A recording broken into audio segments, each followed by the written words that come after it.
నాన్న ఎక్స్ట్రాలు అవి చేయకుండా స్ట్రా వేసుకుని అని చెప్పాను. 2 స్ట్రాలు వేసుకుని ఎక్స్ట్రాలు చేస్తుంటారు కదా నాన్న. ఇంగ్లీ మంగళం పొద్దున్న మామిడాకులు, సాయంత్రం విడాకులు. మంగళ స్థానాలను ఇంగ్లీష్ స్థానాలుగా మార్చారు అని చెప్పి. ఇంకా మిగిలిన వాళ్ళని ఫస్ట్ నైట్ ఒకటే. నాన్న నీకు ఒళ్ళు బలిసి, తెలుగులో ఒళ్ళు బలిసి కదా మెమరీస్ అంటే రోడ్డు ఎక్కడవా, ఇక్కడ ఆయిల్ అక్కడ స్పాయిల్. డాడీ నన్ను అన్నం వండమన్నారు, అసలు మన ఇంటా వంట ఉందా లాంటి మంచి పనులు. జిందగీ నమ్మిలేగా దుబారా, నువ్వు చేయకూడదు దుబారా.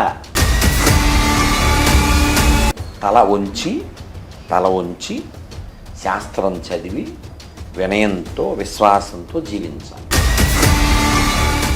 మా నాన్నగారు పురుష రూపంలో ఉన్న స్త్రీకి ఇచ్చి పెళ్లి చేసాడు నన్ను.